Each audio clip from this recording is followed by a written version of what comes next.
Setelah kita punya ide bisnis dan sudah menyusun rencana usaha, sekarang masuk ke tahap yang paling menentukan. Bagaimana caranya produk kita bisa laku di pasar? Karena realitanya, banyak produk bagus, tapi tidak laku. Kenapa? Karena strategi pemasarannya salah. Di materi ini, kita akan belajar bagaimana memahami pemasaran dengan benar, menentukan target pasar, dan menentukan strategi agar produk kita benar-benar dibeli.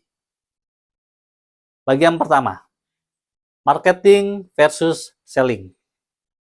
Banyak pelaku UMKM masih salah memahami pemasaran. Mereka menganggap pemasaran itu sama saja dengan jualan. Padahal sebenarnya sangat berbeda. Penjualan adalah proses meyakinkan orang untuk membeli hari ini. Fokusnya adalah target omset. Nah, sedangkan pemasaran adalah proses yang jauh lebih panjang. Pemasaran dimulai bahkan sebelum produk dibuat. Mulai dari memahami kebutuhan pasar, merancang produk yang tepat, menentukan harga, hingga menyampaikan pesan yang sesuai. Tujuan pemasaran adalah membuat produk kita terjual dengan sendirinya.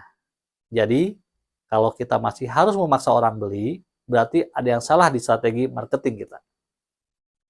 Bagian kedua, strategi STP, segmenting, targeting, dan positioning. Sebelum kita promosi, ada satu langkah penting yang sering dilewatkan, yaitu STP. STP adalah dasar dari semua strategi pemasaran. Yang pertama adalah segmenting. Kita membagi pasar menjadi kelompok-kelompok kecil, bisa berdasarkan usia, lokasi, gaya hidup, atau perilaku. Karena kita tidak mungkin menjual ke semua orang. Yang kedua adalah targeting.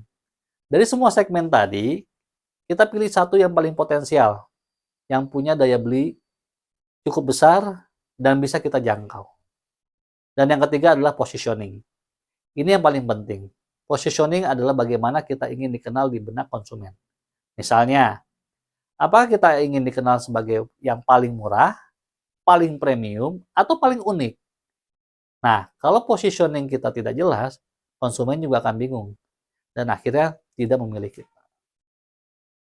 Bagian ketiga, bauran pemasaran atau 4P. Setelah tahu siapa target kita, sekarang kita masuk ke strategi eksekusi, yaitu 4P. P yang pertama adalah produk.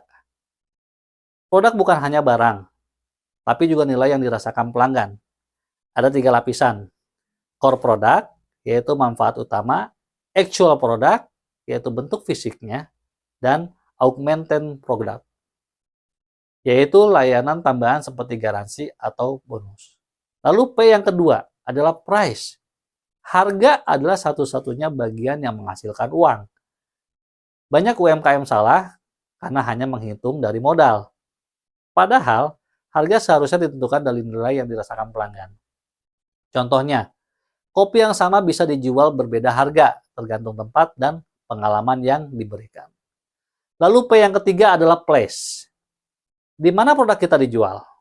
Bisa langsung konsumen, melalui reseller, atau melalui platform digital. Saat ini, berada di marketplace atau aplikasi online adalah posisi strategis. Dan yang keempat adalah promotion. Bagaimana kita menyampaikan produk kita ke pasar? Bisa melalui iklan, diskon, konten viral, atau penjualan langsung. Yang penting, promosi harus tepat sasaran dan tidak berlebihan. Bagian keempat, customer journey. Dalam pemasaran, kita harus juga memahami perjalanan pelanggan. Tidak semua orang langsung beli, ada proses yang harus dilalui. Kita mengenalnya dengan AIDA. Yang pertama adalah A, awareness. Di tahap ini, orang belum tahu kita.